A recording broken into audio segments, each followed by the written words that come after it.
I'm not ashamed. What is the abomination of desolation, and what is it a sign of? This is the question that we seek to answer today as we continue our verse-by-verse study of the book of Matthew on walking through the Bible. Word the glory of his cross. If you have a Bible with you, you can turn to Matthew chapter 24.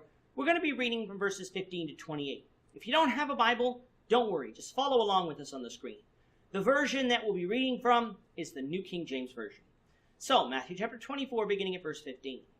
Therefore, when you see the abomination of desolation spoken of by Daniel the prophet, standing in the holy place, whoever reads, let him understand, then let those who are in Judea flee to the mountains. Let him who is on the housetop not go down to take anything out of his house, and let him who is in the field not go back to get his clothes. But woe to those who are pregnant and to those who are nursing babies in those days. And pray that your flight may not be in the winter or on the Sabbath, for then there will be great tribulation, such as has not been seen since the beginning of the world until this time, no, nor ever shall be. And unless those days were shortened, no flesh would be saved, but for the elect's sake, those days will be shortened. Then if anyone says to you, look, here is the Christ, or there, do not believe it. For false Christs and false prophets will rise and show great signs and wonders to deceive, if possible, even the elect. See, I have told you beforehand. Therefore, if they say to you, look, he is in the desert, do not go out. Or look, he is in the inner rooms, do not believe it. For as the lightning comes from the east and flashes to the west, so also will the coming of the Son of Man be. For wherever the carcass is, there the eagles will be gathered together. In this chapter, we've been discussing the answer to two questions posed by the disciples. When will these things be, and what will be the sign of your coming in the end of the age? The question was asked in relation to the destruction of the Jerusalem temple and Christ's second coming. So it is likely that the disciples thought it was only one question. Jesus, however, knew better, and in verses 4 to 35 answered the question about the destruction of the temple in Jerusalem, using the rest of the chapter to deal with his second coming. We've thus far completed 2 episodes in this chapter, with 3 more to come following this one.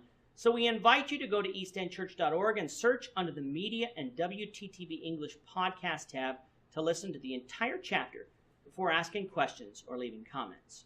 In verses 4 to 14, Jesus gave them things that would not be signs of the destruction of Jerusalem: wars, rumors of wars, pestilences, famines.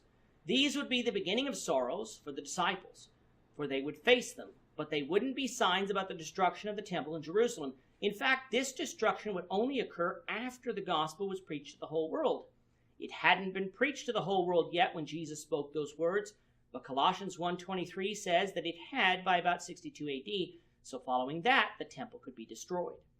So the gospel being preached to the whole world opened the door to the destruction of the temple, but it, in and of itself, was not a sign that it was near. What would be that sign?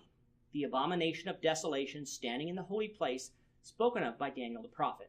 This prophecy is spoken of in Daniel 9:27 and Daniel 11:31. Let's thus read Daniel 9:27. Then he shall confirm a covenant with many for 1 week, but in the middle of the week he shall bring an end to sacrifice and offering. And on the wing of abominations shall be one who makes desolate, even until the consummation which is determined is poured out on the desolate. Daniel 11:31 says, and forces shall be mustered by him, and they shall defile the sanctuary fortress. Then they shall take away the daily sacrifices and place there the abomination of desolation. When Daniel spoke those words, who he was referring to was a mystery, but those reading the prophecy would know it when they see it. For the Jews, there would be no mistaking what Daniel was talking about. The temple would be defiled if someone who was a heathen entered it. Paul was falsely accused of defiling the temple by bringing a Gentile into it in Acts 21:28 and was almost killed for it. The abomination of desolation was much larger in scope, and from history we know it to represent the Roman army that surrounded Jerusalem and then destroyed it, including the temple in 70 AD. What were believers to do when they saw the abomination of desolation?